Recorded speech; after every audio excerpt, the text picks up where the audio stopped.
À la veille d'une grande mobilisation prévue demain à Paris pour défendre l'hôpital public, et alors que la 5e vague de Covid et le variant Omicron mettent à nouveau la pression sur les personnels soignants, on se penche sur l'hôpital en état d'urgence. Titre du 1 Hebdo cette semaine, et on va en parler avec nos invités. Sur ce plateau, le professeur André Grimaldi. Bonsoir à vous. Bonsoir. Vous êtes médecin, professeur émérite à l'hôpital de la Pitié-Salpêtrière, cofondateur du collectif Interhôpitaux et auteur, entre autres, du manifeste pour la santé 2022, sorti aux éditions Odile Jacob. Avec nous également, mais cette fois en direct, connecté, Frédéric Valtou. Bonsoir à vous.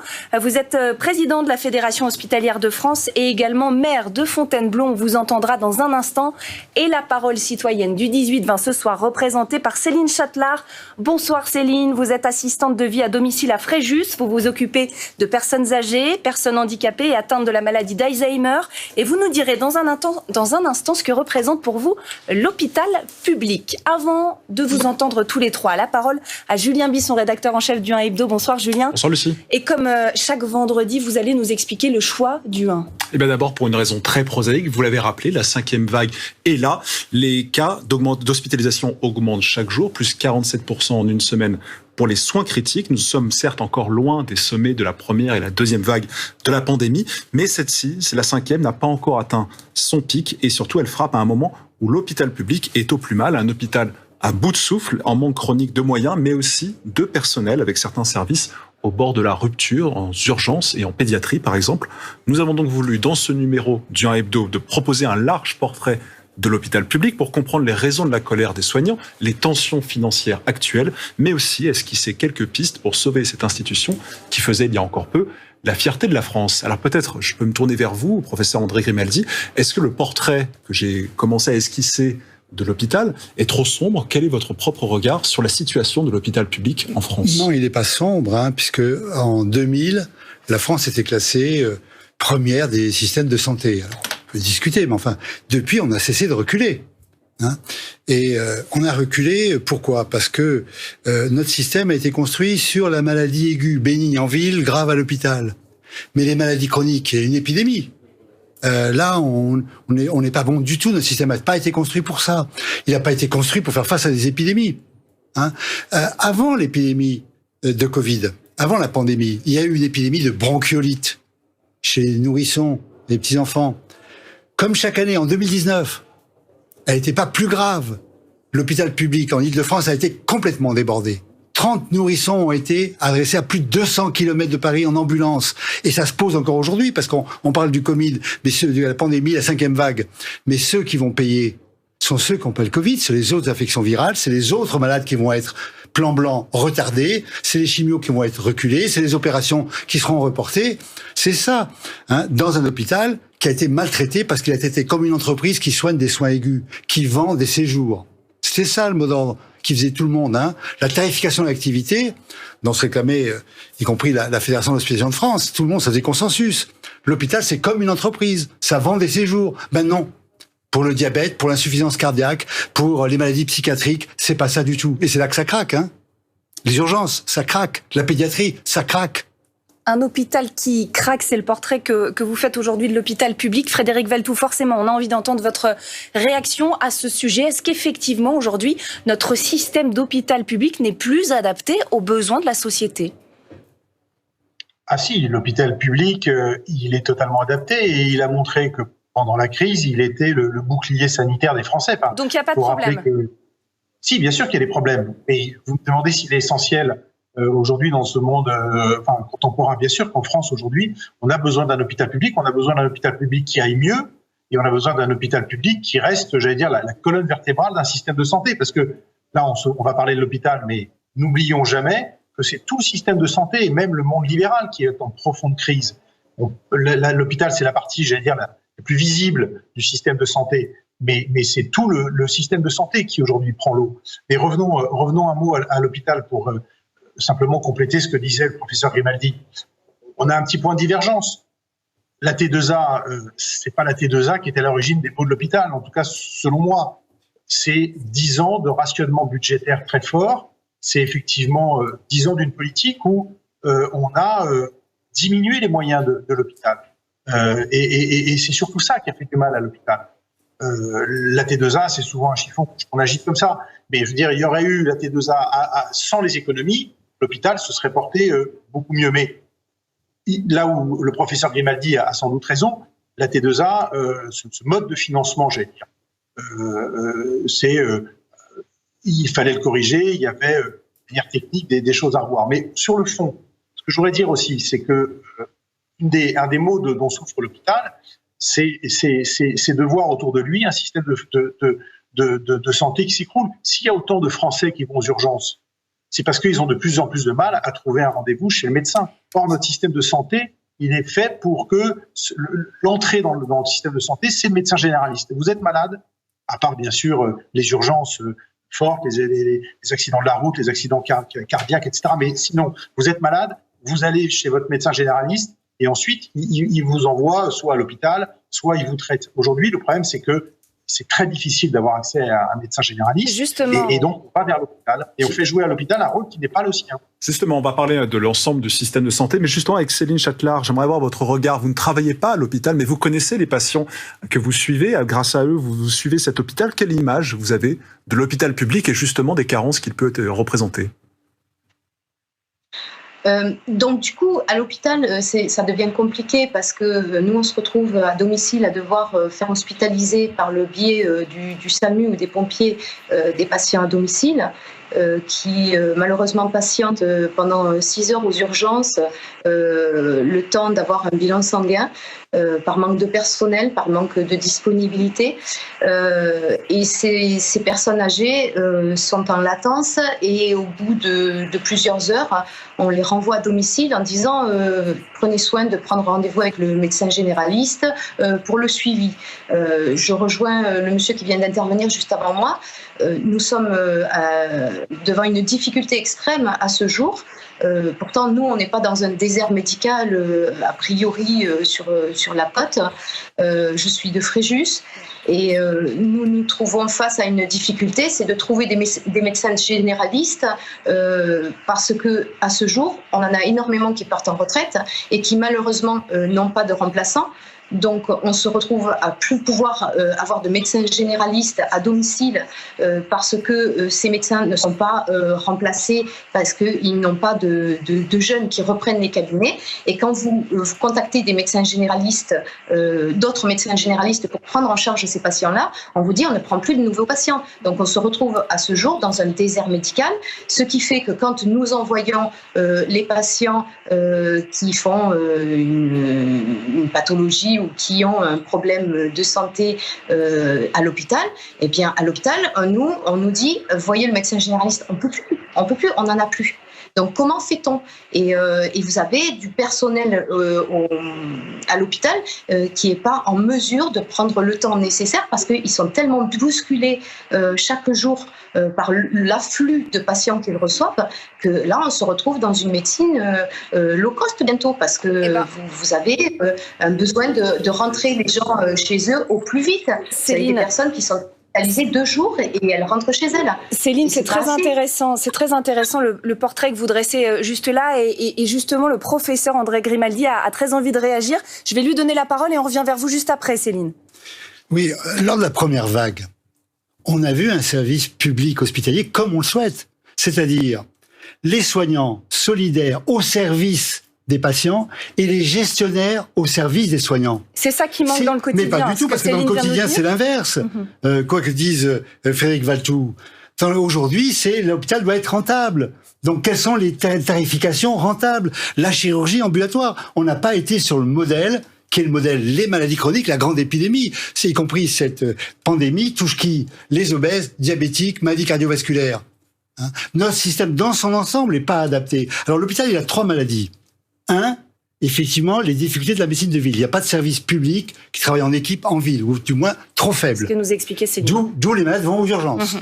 2, en 2004-2008, avec l'aide de la Fédération hospitalière de France, on a mis en place l'hôpital entreprise. Comme si tout était la chirurgie programmée, le canal carpien, l'opération de la cataracte.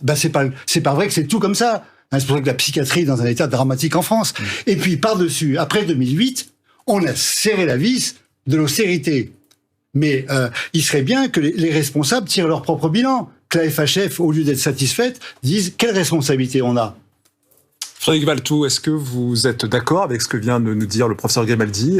Est-ce que vous avez une réaction à avoir justement sur cette tarification à l'activité? Est-ce qu'elle est justifiée?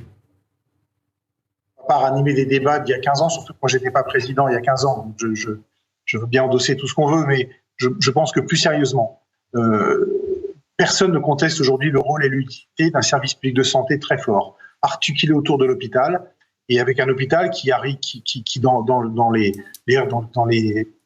pourrait mieux être en prise directe avec la médecine de ville, doit mieux travailler avec une médecine de ville. Mais pour ça, effectivement, il faut restaurer l'envie des jeunes générations de s'intégrer dans les métiers du soin, aussi bien à l'hôpital, mais aussi dans le monde libéral. C'est un enjeu qui est très fort. Et puis la deuxième chose, il faut effectivement, là où le professeur Grimaldi a raison, retrouver des moyens de donner de l'autonomie aux responsables hospitaliers. Moi, je ne fais pas le tri entre ceux qui gèrent et ceux qui soignent. Il y a besoin de gens qui gèrent, il y a besoin de gens qui soignent. Donc, il faut qu'ils travaillent main dans la main et le feront d'autant plus si on leur laisse la liberté d'agir. On est, c'est vrai, dans un système qui s'est profondément bureaucratisé ces dernières années. C'est une des grandes plaies de ces 15 dernières années. Il y a eu, ce que le professeur Grimaldi disait, et ce que je disais aussi, ces économies à pouvoir fait sur le dos de l'hôpital, mais il y a eu aussi une bureaucratie qui a gagné. Et la bureaucratie, c'est pas celle dans les 4 murs de l'hôpital, peut-être, mais à la marge. C'est celle des étages supérieurs, c'est celle du ministère, c'est celle de toutes ces agences qu'on a créées ces 15 dernières années qui, produisent des normes, produisent des directives, produisent des recommandations. C'est celle des agences régionales de santé qui sont venues s'interposer il y a une dizaine d'années entre le niveau national et les établissements eux-mêmes. Donc finalement, tout ça, ça a gonflé, et c'est vrai que ça fait peser sur le quotidien des soignants, mais de ceux qui travaillent à l'hôpital, qu'ils soient gestionnaires ou médecins. Je veux dire, ça fait peser des contraintes qui sont très fortes. Donc, un des sujets, ça va être de débureaucratiser, ça veut dire alléger les procédures, faire confiance aux acteurs de terrain, parce que, et je terminerai par ça, ce qu'a dit le professeur Grimaldi est profondément vrai. Pendant la première phase de la crise, on a vu effectivement les hospitaliers de terrain, soignants ou administratifs, c'est pas grave, mais en tout cas gérer ensemble et en toute liberté la crise. Et là, ils ont pu effectivement faire leur métier et on a vu un hôpital qui fonctionnait bien. Et on reviendra, Frédéric Valletoux, dans un instant sur la question de débureaucratiser l'hôpital public. Mais avant cela, j'aimerais qu'on s'arrête sur la question des revendications, parce qu'on les a entendues, les revendications des soignants, plus fortement ces dernières années qu'auparavant. On les entendra aussi demain, puisqu'ils seront dans la rue. Quentin Béréchel, je me tourne vers vous parce qu'il y a eu l'organisation d'un Ségur de la santé. Il y a eu des solutions avancées, proposées par le gouvernement, des solutions qui se sont comptées par quoi? Par millions, par milliards d'euros? Par milliards, Lucie, 12 milliards d'euros vont être injectés pour revaloriser les métiers du soin à l'hôpital. Après une première augmentation, regardez, de 183 euros mensuels à la fin de l'année 2020 pour les soignants à l'hôpital. Cet automne, une nouvelle grille de salaire va rentrer en vigueur et elle va changer beaucoup de choses. Prenons l'exemple d'un aide-soignant en début de carrière. Il percevra 228 euros de plus par mois sur sa fiche de paye. À la fin de sa carrière, son salaire s'élèvera à 2 950 euros net, soit 600 euros de plus qu'aujourd'hui. Mais plus généralement, le Ségur de la santé est là pour réformer le système de santé. Selon le gouvernement, ça passe par certaines mesures comme l'ouverture de ces 4000 lits à la demande, des lits qui peuvent être ouverts lorsque la tension hospitalière est forte, puis fermés lorsque la situation est bien meilleure. Le gouvernement dit vouloir surtout raisonner localement et adapter les soins en fonction des besoins. Une enveloppe de 19 milliards d'euros va ainsi être partagée entre les différentes régions de France pour, par exemple, aménager des services dans certains hôpitaux ou encore reconstruire des établissements.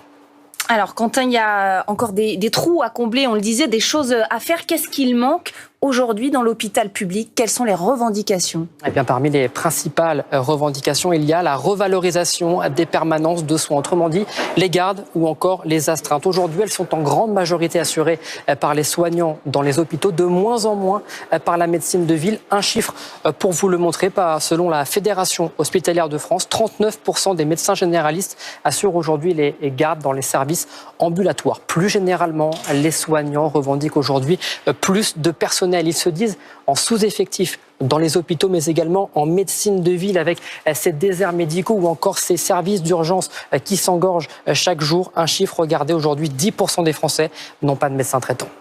Merci Quentin. Professeur Grimaldi, est-ce que ces moyens mis en place par le Ségur de la Santé seront suffisants ou au contraire, est-ce qu'on a encore beaucoup à faire pour pouvoir régler les problèmes de l'hôpital, pour pouvoir répondre aux revendications notamment des soignants? Le Ségur de la Santé, c'était deux choses.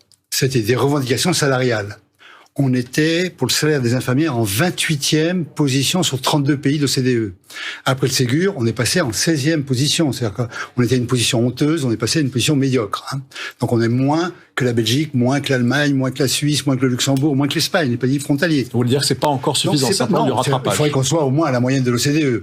Bon, néanmoins, c'était important. 10 milliards, c'est pas rien. Les 19 milliards d'investissements, il faut dire les choses telles qu'elles sont. C'est sur 10 ans. C'est pas maintenant, c'est sur 10 ans, et c'est pour l'hôpital, pour la ville. Bon, donc c'est moins que ce qu'on dit. Par contre, sur le fond du problème, le fonctionnement de l'hôpital-entreprise rationné, rien n'a changé. Rien n'a changé. Donc, on dit, c'est la bureaucratie, c'est toujours les autres. Mais à l'hôpital, moi j'ai connu, il y avait 3 strates. Le millefeuille bureaucratique français, il y avait le service, l'hôpital, l'assistance publique. Maintenant, il y a l'unité, le service, le pôle, qui regroupe plusieurs services, l'hôpital, le regroupement d'hôpitaux et l'assistance publique. Il faut et à chaque fois, c'est ça. des directeurs, des sous-directeurs, des réunions, et on n'en finit pas.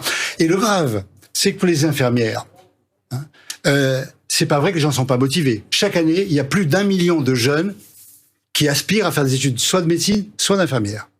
Donc c'est pas vrai qu'il n'y a pas de motivation. Simplement, dans les 5 ans qui suivent le diplôme d'État, il y a un tiers des infirmières qui changent de métier. Mais c'est la difficulté plus le manque d'attrait. Mais c'est les conditions de travail. Aujourd'hui, vous n'êtes pas embauché dans un service, dans une équipe, vous êtes dans un pôle. Donc un jour, vous êtes en diabétologie, le lendemain, vous serez en néphrologie. Et puis le malade, vous le voyez un jour, mais le lendemain, vous êtes de repos, vous le voyez pas. Mais c'est pas grave, il y aura un transcrit. Donc il y a une machine bureaucratique qui fait, mais j'ai pas fait ce métier pour ça. Le bateau est en train de couler, les gens disent, j'ai pas envie de couler avec le bateau. C'est ça qu'on entend. Il faut revenir. Le cœur de l'hôpital, c'est une équipe de soins. C'est une équipe stable qui se forme. Alors, au volontariat, certains peuvent avoir changer de service. Mais le fort, c'est la stabilité et la formation. On a découpé le temps de travail. Les infirmières commencent parfois la séance publique à 7h du matin, la semaine d'après à 14h. Comment vous avez une vie de famille en faisant comme ça? Avec des horaires variables? On a traité l'hôpital comme une entreprise. Depuis les 35 heures. Les 35 heures, ça a été blocage des salaires et instabilité du temps de travail. On coupille. Bon, on a détruit les équipes. Alors, il faut arrêter de dire mais ça va pas si mal, tout ça c'est l'austérité. Oui, il faut savoir quel est le bilan. Le bilan, c'est une faillite du modèle hôpital-entreprise mis en place depuis 2004. Et ça veut dire aussi ce que vous dites là, c'est qu'il faut remettre du sens dans tout ça. J'aimerais qu'on entende Céline Châtelard à ce sujet. Céline, vous nous disiez tout à l'heure, quand moi j'accompagne mes patients à l'hôpital, parfois j'ai l'impression qu'on est dans un hôpital public low cost. Est-ce que vous avez aussi le sentiment d'un manque de suivi? Le professeur Grimaldi nous expliquait que parfois les infirmières sont une journée dans un pôle, une journée dans un autre pôle. Est-ce que vous, quand vous accompagnez vos patients à l'hôpital, vous avez aussi ce sentiment de peut-être que c'est une personne le lundi qui s'occupe de mon patient et puis le mardi, c'est quelqu'un d'autre? C'est comme ça tout le temps.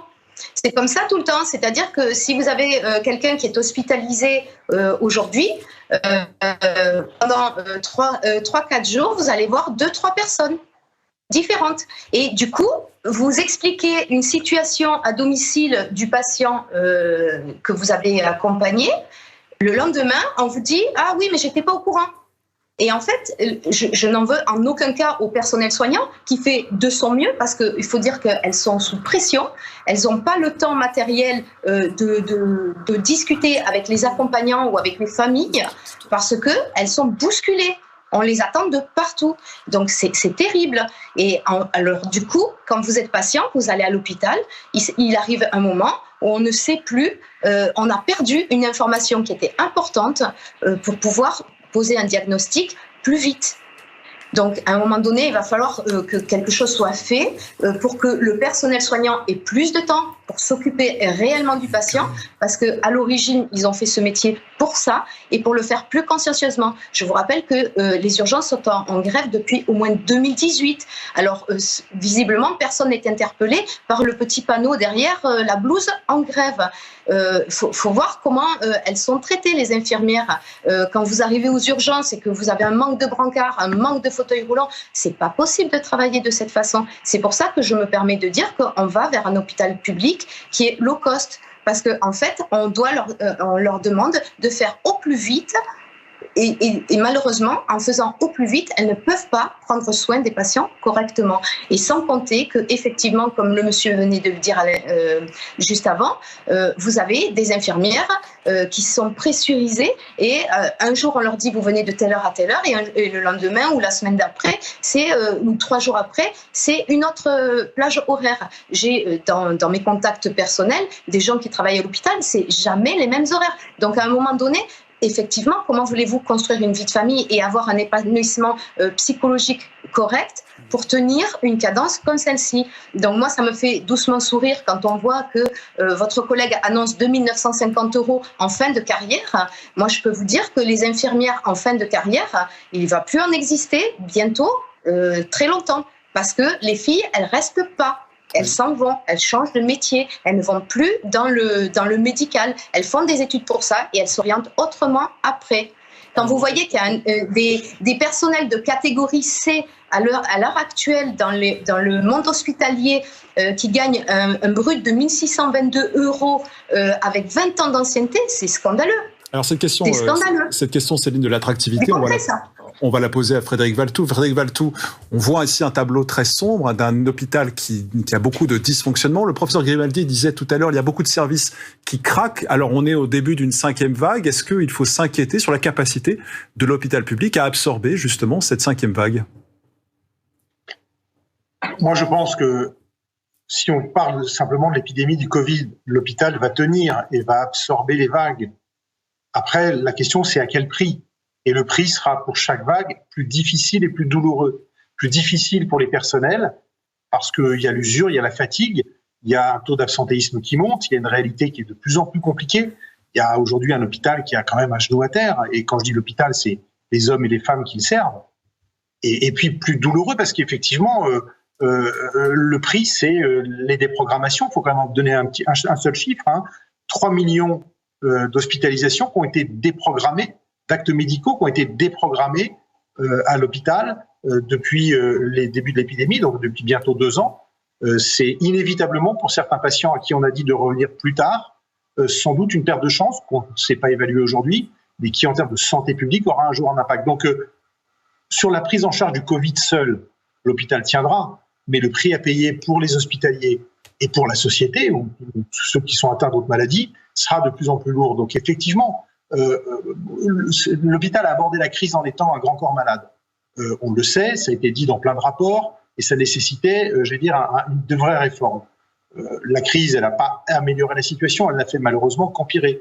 Donc il va falloir, pour l'après-crise, enfin prendre à bras le corps des vraies réformes, mais qui concernent l'hôpital, et je veux le redire, l'ensemble du système de santé, parce qu'on ne parle pas d'un système de santé qui aujourd'hui est à 2 vitesses, avec un service public d'un côté, puis un service privé ou des cliniques privées qui fonctionnent de manière totalement différente. Et justement, qui vivent une réalité qui est totalement différente, avec des écarts de salaire dont on ne parle jamais. On va interroger le professeur Grimaldi dessus, mais je veux dire, à la même spécialité à l'hôpital, vous pouvez gagner 2 fois, 3 fois parfois beaucoup plus, sans justement, contrat, sans garde. Frédéric Valletoux, c'est justement, et vous me faites la transition parfaite, parce que c'est justement la question qu'on va aborder dans un instant avec le professeur Grimaldi. Il nous reste très peu de temps, et Julien, vous vous arrêtiez, vous, aujourd'hui, le mot de la semaine, c'était justement la privatisation qu'on vient de commencer à aborder. Oui, la privatisation, certains y voient la solution au mot de l'hôpital. Après tout, pourquoi ne pas adopter le modèle des cliniques privées dont parlait à l'instant Frédéric Valletoux, qui paraissent a priori plus efficientes? Alors, cette question, nous l'avons posée au neurochirurgien Stéphane Velu, et sa réponse est cinglante. La privatisation, selon lui, se fait déjà à bas bruit dans l'hôpital public. D'abord parce que de nombreux jeunes spécialistes sont recrutés par le secteur privé et privent donc, c'est le cas de le dire, l'hôpital de leur talent comme de leur enseignement. Ensuite, parce qu'on fait entrer de plus en plus d'entreprises au sein même de l'hôpital public pour la construction de salles d'opération, par exemple, ou la mise à disposition d'appareillages complexes, moyennant l'achat exclusif de leurs produits ou le paiement d'un loyer, ce qui finit par grever la dette des hôpitaux et risque de les assujettir aux grands acteurs privés pour le secteur. Alors, je me tourne vers vous, professeur Grimaldi. L'horizon, selon Stéphane Velu, c'est un système de santé à l'américaine avec des soins d'excellence d'un côté pour les plus fortunés et puis des hôpitaux délaissés pour les plus pauvres. Qu'est-ce que vous en pensez? Et là, c'est la logique d'hôpital-entreprise, parce que le modèle, c'est la clinique commerciale. Et donc la clinique commerciale qui sélectionne ses patients, qui ne vend pas des urgences, qui fera ses activités, la chirurgie ambulatoire, elle est en tête, elle aura des conditions de travail meilleures, le revenu plus élevé, dépassement d'honoraires, qui paye, ça sera les patients. Hein. Aux USA, on connaît les résultats pour les patients quand même, hein. C'est dramatique. Ils dépensent 17% du PIB pour la santé, plus que tout. Donc avec des mutuelles, des assurances privées, dont les frais de gestion sont de 6,6 milliards en France, contre 6,9 milliards pour la sécurité sociale. Donc il y a une rente. Hein. Donc on a un système là qui, en gros, cassera. Ce qui faisait la force du système de santé, c'est un système égalitaire, solidaire, de qualité, où les pauvres et les riches sont soignés de la même façon. C'est ça la qualité. Hein. Donc évidemment, si on va vers ça, c'est dramatique. Alors on a parlé de grande sécu. Alors qu'est-ce qu'on met derrière? C'est ça la question. Et alors moi, ce qui m'inquiète beaucoup, c'est que ceux qui nous ont amenés dans le mur nous disent maintenant ils vont réformer. J'ai du mal, mais au moins qu'ils commencent par dire on s'est trompé. Parce que Olivier Véran n'est pas un jeune en politique. Il était là dans le quinquennat précédent, il présidait la commission des affaires sociales et de la santé de l'Assemblée nationale, il a voté toutes les restrictions budgétaires. Bon, Frédéric Baltou et les directeurs d'hôpitaux ont été très discrets quand il y avait un mouvement des hospitaliers, quand il y a eu les 1000 démissions de chefs de service, on n'a pas vu les directeurs derrière les médecins. On leur a dit, non, il y a des marges de manœuvre, il faut mieux s'organiser. Le leitmotiv, c'est il faut mieux s'organiser. Les pôles, là, qui regroupent plusieurs services bureaucratiques, est-ce qu'on a proposé de les supprimer? Ou supprimer au moins ceux qui servent à rien? Pas du tout. On maintient le millefeuille. Alors, professeur Grimaldi, il nous reste très peu de temps. Frédéric Valtou, on vous donne 30 secondes pour répondre. Je sais que c'est peu, je suis désolée, mais on vous écoute. Alors, juste un dernier mot. Je veux le dire au professeur Grimaldi, et la FHF, c'est pas un syndicat de directeurs. Il y a un tiers de médecins, un tiers d'élus locaux, un tiers de directeurs. Donc, c'est vraiment une organisation représentative des hôpitaux et qui a longtemps critiqué Madame Touraine pour les tours de vis trop forts, trop durs, qui ont été dans les années Hollande, qui ont été imposés à l'hôpital. Voilà. Moi, j'étais président à cette époque-là, je me souviens très bien. On a beaucoup critiqué et on était même ensemble pour le faire. Les tours de vis trop forts, je crois que maintenant, tout le monde a conscience que la gestion comptable de l'hôpital, on a été trop loin. Il faut redonner de l'oxygène à l'hôpital. Et ce sera le mot de la fin, et on comprend bien que le débat sur l'hôpital public, évidemment, reste ouvert. Il y a plein de choses à faire, plein de choses à discuter. On l'a bien compris. Merci infiniment à tous les deux d'avoir été avec nous. Et merci beaucoup à vous, Céline Chatelaar, d'avoir incarné la voix citoyenne ce soir. Je rappelle que vous pouvez faire comme Céline et nous écrire comprendreensemble@francetv.fr pour participer au 18-20. Merci Julien. La semaine prochaine, je serai en compagnie de Marion Mercier pour parler du thème du 1 hebdo.